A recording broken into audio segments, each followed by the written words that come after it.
Alright, hello people, I'm the dude, and this is my top 5 movies of all time for Jeff Bridges. I promised to do this one a while ago, didn't get around to it, and I'm a procrastinator, what can I say? Finally got around to it. I watched every movie he has ever made. I've seen most of them, probably 90% of them, even most of the older ones, but some of the more obscure ones I hadn't seen yet. I went ahead and watched all those, so I've seen literally every movie he's been in, even bit parts now, which is great. But top 5 movies of all time. We're going to do it kind of like the Keanu Reeves one, where I'm going to talk about the disappointing ones first, disappointing movies over his career, and then the ones that just barely didn't make the list, and then I'll get to the top 5. Most disappointing Jeff Bridges movies. I'm probably going to get crap for both of these because they're both well liked. I don't care. I hated both of them. The Vanishing. The Vanishing is a thriller, crime, drama type movie where Jeff Bridges is a bad guy. Really bad casting for him. I don't think it works for him. I don't think he can play the bad guy well, as evidenced by this movie. He plays this very understated, unassuming psychopath who steals Sandra Bullock from Kiefer Sutherland. Kiefer Sutherland's in this, and buries her alive and just lets her die, basically. And this ruins Kiefer Sutherland. His life falls apart, basically. He spends, I think it says 3 years in the movie, he spends 3 years trying to find out what happened to Sandra Bullock because no one saw her get kidnapped. No one knows that it was Jeff Bridges. No one even knows what happened.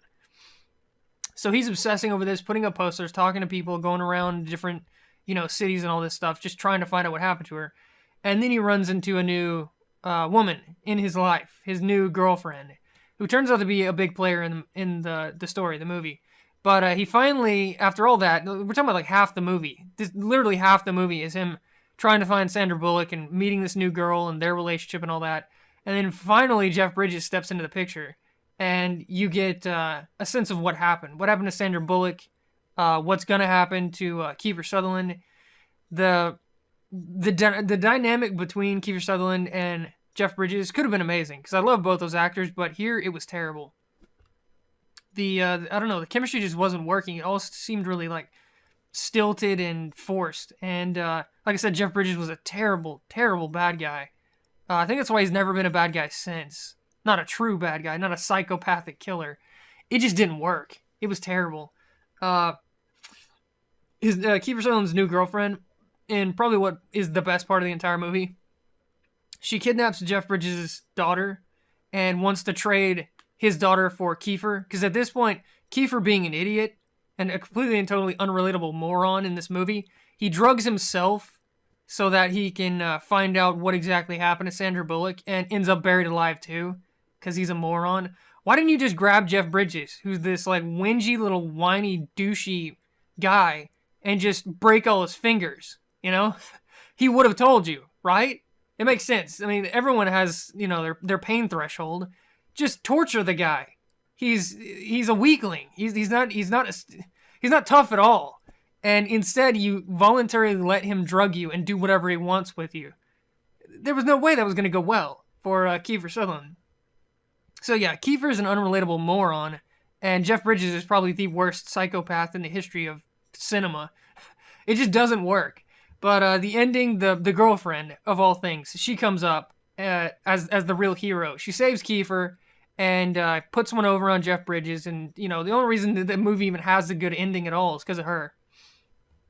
But yeah, overall didn't like the movie. The beginning took too long. They could have cut that down to 10, maybe 20 minutes. Probably even less than, probably not even 20, 10, 15 minutes. And the ending where the big showdown where Kiefer finally meets Jeff Bridges, it's so lame. It's just Jeff Bridges dominating the conversation and telling him, exactly what's going to happen and what he did, and Kiefer's just kind of going along with it. I wanted more knockdown, drag out, or at the very least a battle of wits. You don't get anything at all. Kiefer's just kind of listening, and he says, well, you got to drink this drugged coffee if you want to know what happened to her. He's like, okay, that's it. So yeah, it was really bad. I couldn't stand The Vanishing. I couldn't stand it the first time I saw it, and I can't stand it now when I watched it again to do the top 5. So that's the first disappointing movie. The second one, again, like I said, also well-liked. Crazy Heart. I know Crazy Heart was at least nominated. I don't know if it won any awards, but I know it was nominated. I remember hearing about that. But this is an extremely depressing movie from start to finish. It does have slight ups, but they're all countered by massive downs. His career's in a downswing. He has to like go to like dive bars and bowling alleys and stuff like that just to make money, just to make ends meet. His old student, who is now famous because he mentored him, has screwed him over royally. He's like putting off working with him, and he wouldn't even give him the time of day until like halfway through the movie, and then all he wants is his songs. He wants Jeff Bridges to write him songs. He doesn't want to work with him, like make an album with him. He just wants to use his songs for his own. His new girlfriend, Maggie Gyllenhaal, dumps him. His son won't talk to him. His health's fading. He goes to the doctor, and the doctor says, you got to do this and this and this, or you're gonna die, basically. Nothing works out for him in this entire movie, and it's too much, It's too much. I don't mind sad endings as long as the movie earned it, right? This movie didn't earn it. There was no light at the end of the tunnel. There was no hope throughout this entire movie. None. The only bright spot was Maggie Gyllenhaal, and she dumps him at the end of the movie. So I hated it. Everything about Crazy Heart. Couldn't stand it. So yeah, those are the two disappointing Jeff Bridges movies for me. Didn't like either one of them at all in the slightest. The ones that didn't make the top 5 list.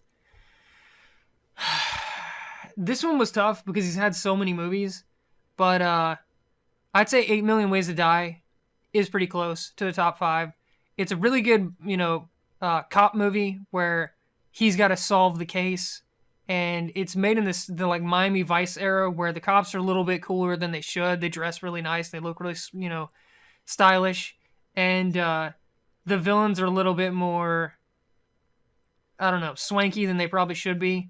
Like Andy Garcia in this, he looks too damn business-like. He looks like a businessman. He doesn't look like a villain in the way they talk and the way they act. It's very 80s, but it still works, in the very beginning when he promises to save Sonny and it doesn't pan out, brutally so.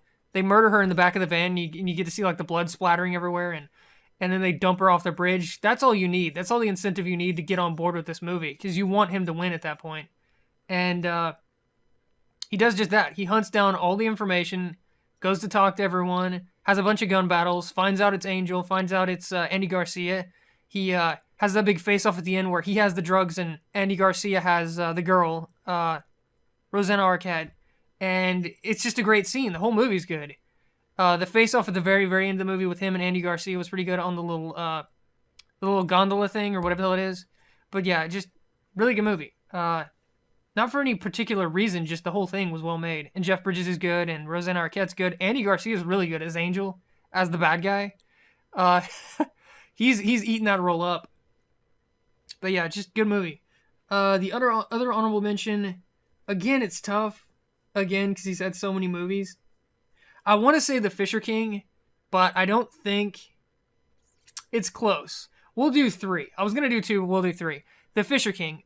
Jeff Bridges with Robin Williams, and Robin Williams being Robin Williams. I don't think that guy can not try to be funny. He's not always funny, but he's always trying. Always. I can see him walking around to the grocery store just trying to be funny, trying to make people laugh. That's like the core of his being. But it works here. He's funny. Jeff Bridges wronged him in the past. He directly caused the death of his girlfriend, and Robin Williams went, nuts because of it. He's throughout the whole movie, he's this homeless guy who thinks he's like this chivalrous knight who's on a quest to find the Holy Grail and all this. It's a really fun movie, but it also has those tragic moments where Robin Williams has flashes of what happened to his girlfriend.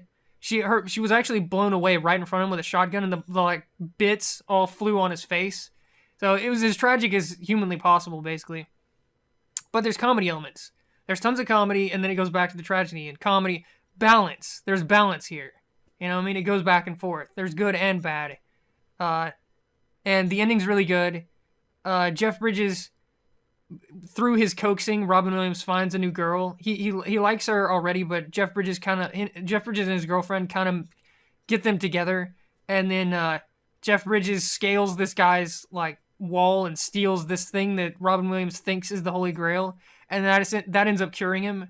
Him bringing him the Holy Grail ends up curing Robin Williams. So at the end of the movie, he's not crazy anymore. But it's a fun movie. It really is. And Robin Williams is great. He has as many misses as he does hits, but when he's on, and he's really good. So the other one, the third honorable mention, which, like I said, I was only going to do two, but I can't pick. Blown Away. Blown Away is Jeff Bridges as a bomb disposal technician versus Tommy Lee Jones, and it's really good. They're both Irish revolutionaries or whatever, and in their past, when they were younger, Jeff Bridges kind of betrayed Tommy Lee Jones unintentionally. I think that's the way it went. And Tommy Lee Jones shows up to his new life in America and decides he's just going to start killing people and ruining his life. And Jeff Bridges has to, disarm bombs and figure out where Tommy is and, figure out how to deal with him and protect his family. And it's that kind of movie, but it's really good. It works. Tommy Lee Jones is really good. Again, he's eating up this part. Yum, yum, yum. He's just like yumming it up. You can tell he's having a blast. Jeff Bridges is playing more the straight man, but again, it's really good. Jeff Bridges is usually very good, and there's no exception here. There's really good moments where he loses his old friend. He's trying to save him. His wife and his kid are in a Jeep, kind of like a la Speed, where if they hit the brakes, the bomb goes off, and he has to disarm the bomb while she's driving through traffic. That was pretty good. The scene where he has to save Forrest Whitaker, he's got like a bomb in his headphones, and he has to disarm the headphones. That was really good because you get character moments between Whitaker and Jeff Bridges, and up to that point, they were adversarial. They didn't like each other. They kind of come together in that scene where Jeff Bridges disarms the bomb and saves him. But just a lot of really good scenes. If anything, they needed more of the like mystery solving element. Like at the very beginning, the first bomb that Tommy Lee Jones' character sets off, it's this like ricochet blast where the bomb goes off, the force is shot in one direction, it bounces off like this metal plate, this gigantic metal plate, and the force bounces around a corner and kills this guy. That was pretty cool because Jeff Bridges shows up and he's like, oh, this is what happened, and he like figures it out. There's not much of that later on in the movie, it's just he disarms bombs. So maybe more of that, especially since Tommy's character is all about toys and like weird, crazy mazes and stuff like that, and like zaniness. If that would have been all the bombs, it would have been that much more interesting. But oh well, still really good movie. So those are the three honorable mentions. The top five itself, again, very tough. I knew what the top three were, and if you don't know what the top three are, there's something wrong with you. I'm sorry. There's something wrong with you if you don't know what the top three are, because they are so far and away better than anything he's ever done. Not that everything else he's on this list isn't good, but they're that much better. The top three. But the 4 and 5, it could have been either way. But I'm gonna say 5 is Thunderbolt and Lightfoot. Thunderbolt and Lightfoot was the first Jeff Bridges movie I ever saw. Clint Eastwood and Jeff Bridges, and kind of like this buddy cop movie, except they're not cops, they're actually criminals. So buddy crook movie. Kind of like, I don't know, Butch Cassidy and Sundance, that kind of thing. But their chemistry throughout this movie and their relationship and how it builds over the movie is just amazing. Jeff Bridges shows up out of nowhere and saves Clint Eastwood, and from that point on, they're just, attached at the hip. And somewhere halfway through the movie, once they finally trust each other, they decide to rob a bank. And it's a really good, series of scenes where they work together, they plan out how they're going to do it, they get all the stuff they need, and then they split up and they do their separate jobs, and it all works. They steal the money, and, you think they're going to get away, and the ending's even better. They don't get away. This has one of the all-time great endings for this type of movie. They get the money, and by coincidence, this one random lady who works at the drive-in, their plan was to get the money and drive into the drive-in and just sit there and wait instead of trying to outrun the cops. They're just going to drive into the drive-in like they're any other person and just sit there and wait. There's one lady that works the booth at the drive-in. She hears a noise in the trunk, and two of their team members are in the trunk, hiding in the trunk, and she just chases their car down. And they have to flee because she's making all this noise, and they have to run, and that's where the police chase starts. But one of their team members, he wanted to get back at Clint Eastwood from the very beginning.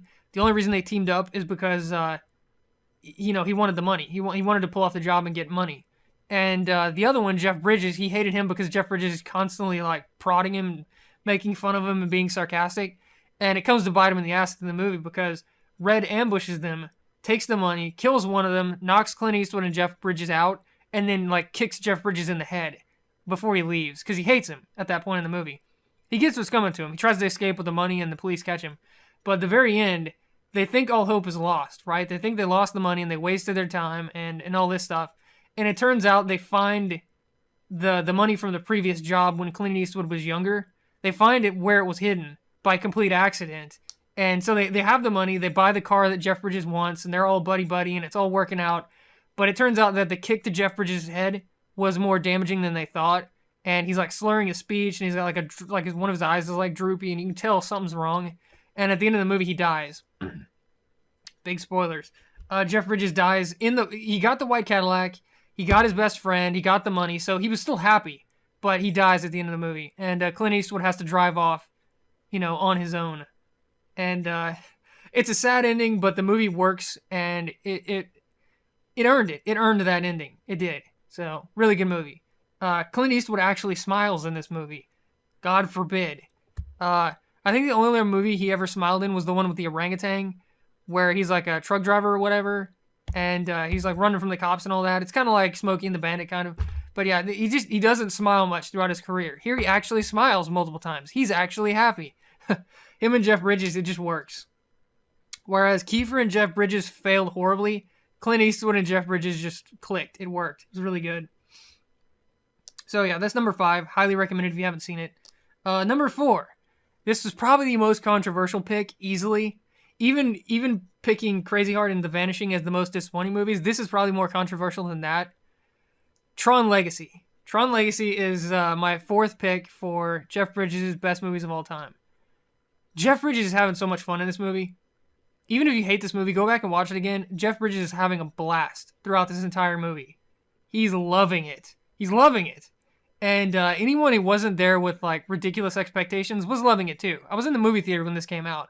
People were loving it. They loved it, genuinely. It's just the people that they want to overanalyze it and they have too much expectations and all this other bullshit. They're the ones that didn't like it. This movie looked amazing. It had the Tron aesthetic. It had a truly astounding, ridiculously great soundtrack. Daft Punk. I still listen to that soundtrack. Even when I don't, it has nothing to do with the movie. I still will listen to the soundtrack because it's that good. One of my favorite soundtracks of all time. All the characters, for the most part, are having fun. Jeff Bridges is having fun as the villain, as his younger self, and as his older self. What's his name? The guy who owns the bar. I cannot remember his name right now. He's having a blast. Cora and his son have a lot of fun early in the movie with the light cycle battle and the disc war and all that stuff. All the fight scenes look really good. The ending is great, where Jeff Bridges takes out Clue. Loved it. It's just a good movie. And plus, like I said, it looks amazing. It looks amazing. Whereas the original Tron did something, completely groundbreaking and no one had even seen anything that looked anything like that before. This just did it better. It took the same aesthetic and used modern technology to make it all look crisp and amazing, and it looks great. If anything, I don't know, maybe this, like I said, this one's pretty close to Thunderbolt and Lightfoot. They're pretty close. Either one of them could have been 4 and 5. I like them both about equally. But yeah, it didn't get enough credit. People overanalyzed the hell out of this movie. I mean, I'm telling you, when I walked out of the theater, people were eating it up. They were loving it. They were happy and smiling and laughing and all that, and they loved it. And then, a couple of weeks later, people overanalyze the hell out of the entire thing, break it down bit by bit, and then they start bitching about it nonstop. And it didn't deserve it. This is not the RoboCop remake, all right? That deserves all the hate it can get in the world. This was not that. This was a good movie. Was it better than the original Tron? No. Should be obvious now, since I haven't mentioned the original Tron as far as the list goes yet. But no, it's not as good as the original Tron. The original Tron was so much more groundbreaking, mold-breaking. It reinvented a whole lot of stuff. But still, it was a really fun, really good movie. Number 3. This one, again, was really tough. The top 3 were really tough. Number one was probably always going to be number one, but if I'm being fair and impartial, it's probably pretty close between all three. But True Grit, number three. True Grit is again, it has balance. It has comedy and it has dramatic moments where, uh, the little girl gets kidnapped by Cheney, and the gunfight at the end, is Jeff Bridges gonna make it? LaBeef gonna make it when there's four guys bearing down on him with guns? It has dramatic moments, but it's also hilarious. This movie is hilarious in parts. Uh, the little girl with the negotiator, and she's whipping his ass so bad that when she comes back the next day, he doesn't want to trade with her. He's like, "Are we negotiating again?" He's actually afraid of her. He doesn't want to barter with her at all. Great scene. All her scenes with LaBeef were great. She says what's on her mind, and it's hilarious every single time. Her and Jeff Bridges, when she's like whipping him into shape at the beginning, and she's just a great character. What the hell's her name? I can't remember her name right now for some reason. But yeah, her character was single-handedly all the comedy in the entire movie. Maybe is a little bit Matt Damon, but for the most part, it was all her character. And whatever the actress's name is, she's great. Let's see. True Grit. Her name is Maddie. Right, Maddie. And the actor's name is Haley Steinfeld. She sold all the comedy elements in this entire movie. She played it so straight, and she's got a mouth on her, and she's not afraid to tell people what she thinks, and it's great. It's great. LaBeef turns out to be the hero in the end, or well, him and Jeff Bridges. But you think LaBeef is like he's so like falling apart and beaten. He's like been drugged. He's shot. He bit his tongue nearly clean off. He's basically in shambles, but he shows up at the end of the movie to save the day, literally. And it's a great moment. The cavalry arrives to save Maddie, and it works. She gets her revenge at the end. She actually gets the shot that kills Cheney. Jeff Bridges gets his moment to shine, where he's got like the reins in his mouth, and he's like riding at them with like pistols in each hand, just firing away. He mentions earlier in the movie that he'd done that before, and Maddie didn't believe him. She didn't think he'd have, how does she put it? Like the stones or the gall or whatever to do that. And he does it again at the end of the movie, and it works. It's really good. Him saving her at the end, or attempting to save her, and then it goes black, and you don't actually know if she made it or not. And then shows her as an adult with, a letter from Jeff Bridges to go meet him. It's too bad they didn't actually meet up at the end. It would have been cool, even if it faded out right after they met up. They just had a couple of words and it faded out. That'd have been great, but Jeff Bridges' character ends up dying at the end. Rooster Cogburn. He doesn't make it, sadly. Well, he makes it throughout the movie, but he doesn't make it into, old age or whatever. But yeah, great movie. Funny when it needs to be, dramatic when it needs to be. Start to finish, I loved it. And like I said, this one easily could have been anyone's number one pick for Jeff Bridges. It's that good. And we have number two. Number two is one of two movies. If you can't figure it out, there's something wrong with you. But Tron. Tron is number two. For a lot of people, it's probably number one, but for me, it's number two. I found a Roger Ebert review of Tron. And Roger Ebert, if you watched my rants before, you know I hate Roger Ebert. Roger Ebert gave this a 4 out of 4. 4 stars out of 4.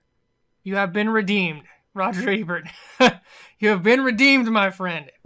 Roger Ebert gave Tron a 4 out of 4. I'm going to read his review real quick. I don't think I can cover this quite as well as he could, or anyone could, because Tron is just... It was so huge. For its moment in time, it was huge. But anyways, the interior of a computer is fine in private place, but none, I fear, do their embrace, except in Tron, a dazzling movie from Walt Disney in which computers have been used to make themselves romantic and glamorous. In other words, they use the inner workings of a computer as the backdrop for the whole movie, and it looks amazing. Here's a technological sound and light show that is sensational and brainy, stylish, and fun. I agree, Roger Ebert. The movie addresses itself without apology to the computer generation, embracing the imagery of those arcade video games that parents fear are rotting the minds of their children. It's true. There's a lot of that going around that, back then, that video games were evil and that they were going to ruin kids because they wouldn't have, social they wouldn't be socialized. They wouldn't know how to deal with people. They just spend all their time at home, playing video games or whatever. If you've never played Pac-Man or Space Invaders or the Tron game itself, you probably are not quite ready to see this movie, which begins with an evil bureaucrat stealing computer programs to make himself look good. Steals from Jeff Bridges. Bad idea, my friend. Do not steal from Jeff Bridges. And then enters the very mind of a computer itself to engage the villain, the hero, and several highly programmable bystanders in a war of the wills that is governed by the rules of both video games and computer programs. Yep. The world they live in doesn't have the same rules as ours. The villain is a man named Dillinger, David Warner. The hero is a bright kid named Flynn, Jeff Bridges, who created the original programs for 5 great new video games, including the wonderfully named Space Paranoid. Dillinger stole Flynn's plans and covered his tracks in the computer. Flynn believes that he can track down the original program.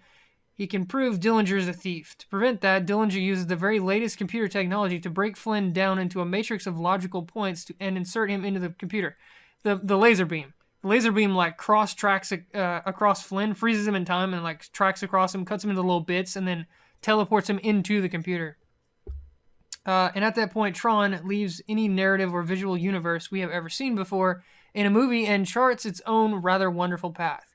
Like I said, it was a first. In an age of amazing special effects, Tron is a state-of-the-art movie. It generates not just one imaginary computer universe, but a multitude of them. Using computers as their tools, the Disney filmmakers literally have been able to imagine any fictional landscape and then have it through an animated computer program. And they integrate their human actors and the wholly imaginary worlds of Tron so cleverly that I never ever get the sensation that I was watching some actor standing in front of or in the middle of special effects. So he's saying the world was believable in his own way. I'm paraphrasing for Roger Ebert. Let's see.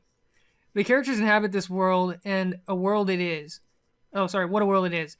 Video gamesmen race each other at blinding speed, the light cycles, hurtling up and down computer grids while the movie shakes with overkill of Dolby stereo, right? Dolby surround sound. Justified for once. Apparently, Roger Ebert didn't like Dolby surround sound. He probably hates THX. The characters sneak around the computer's Logic Guardian terminals, clamber up the sides of memory displays, talk their way past the Guardians of Forbidden Programs, hitch a ride on a power beam, and succeed in entering the mind of the very master control program itself. Yep. Disabling it with an electronic frisbee.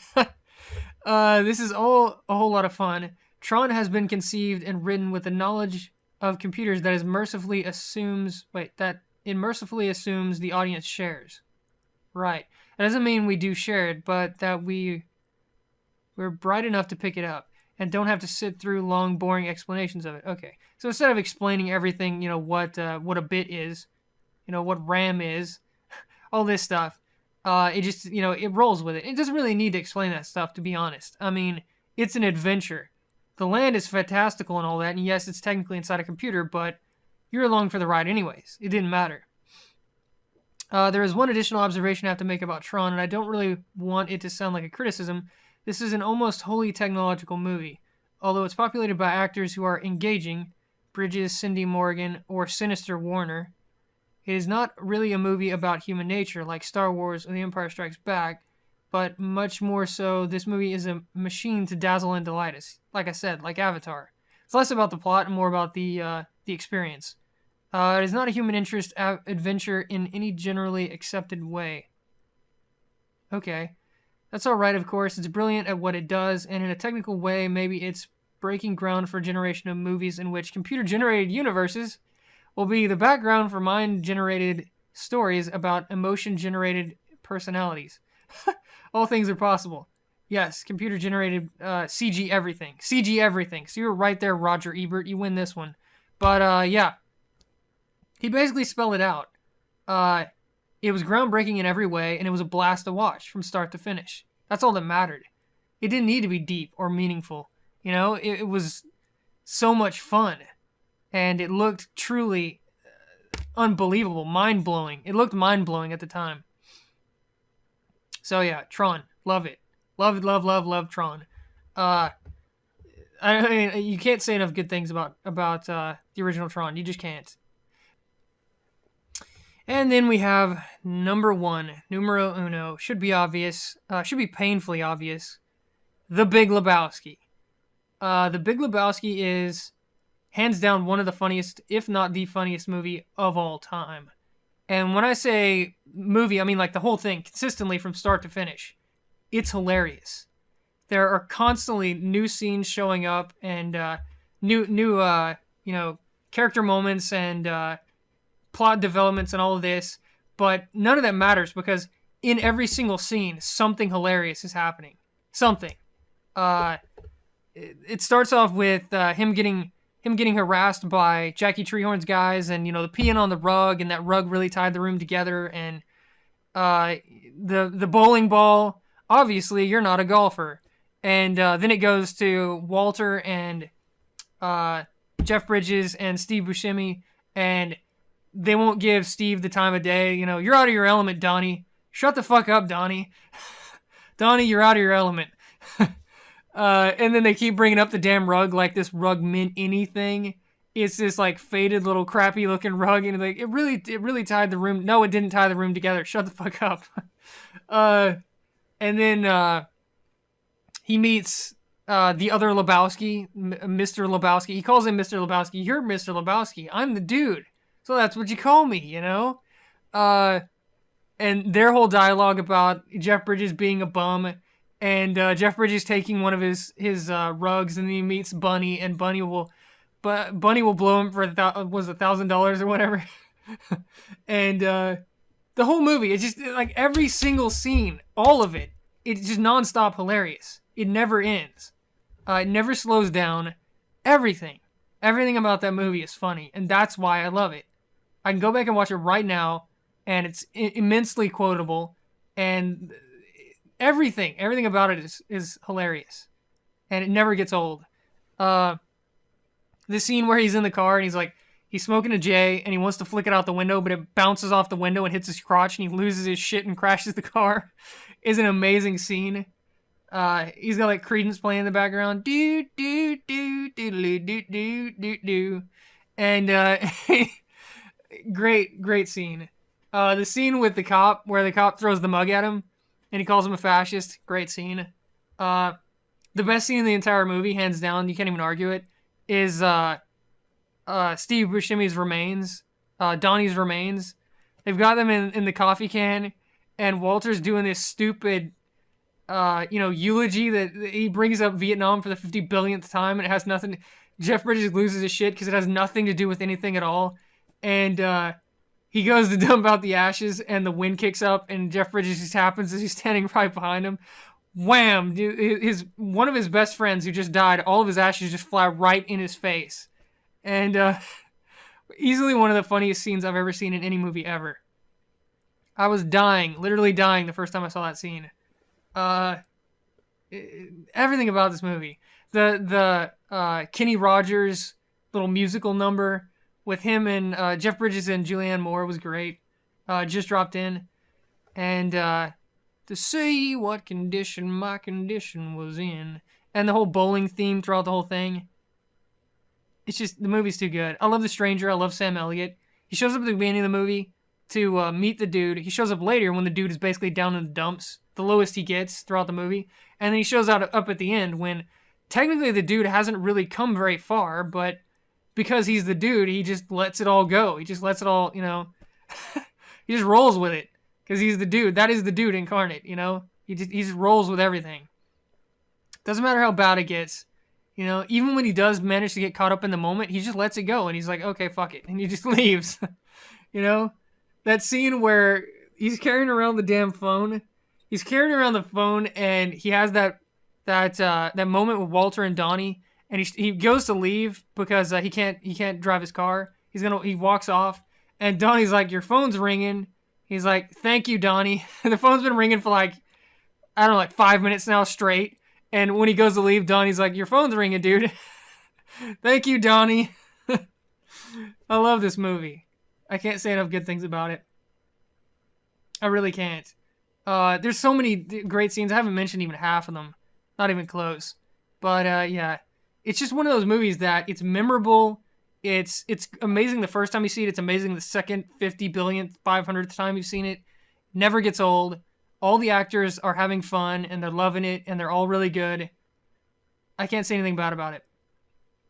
So yeah, The Big Lebowski is my number one for Jeff Bridges. Easily my number one. Probably my number one for anyone who's even in this movie.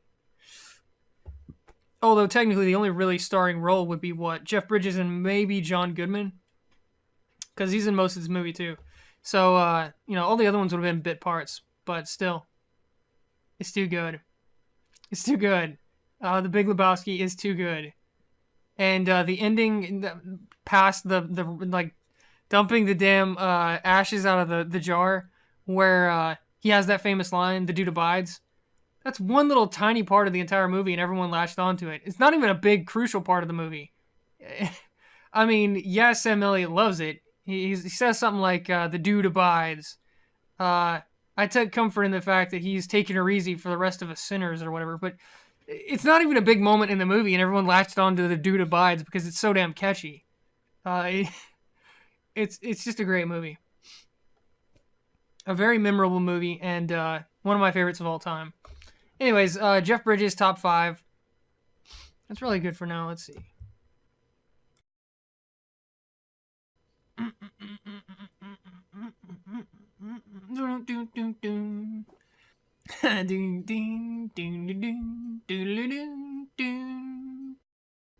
Forward troubles, Illinois. Lock the front door, oh boy. Look at all the happy creatures dancing on the lawn. Bother me tomorrow. Today I'll buy no sorrows. Do, do, do, looking out my back door. Wow, wow, wow, wow, wow, wow, wow, wow.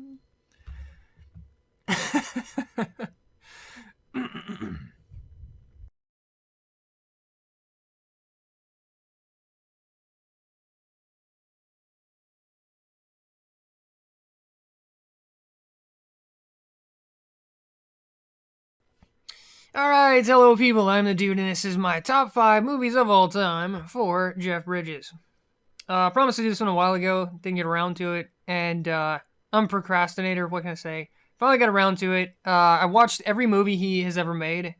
I've seen most of them, probably 90% of them, even most of the older ones, but some of the more obscure ones I hadn't seen yet. I went ahead and watched all those, so I've seen literally every movie he's been in, even bit parts now, which is great.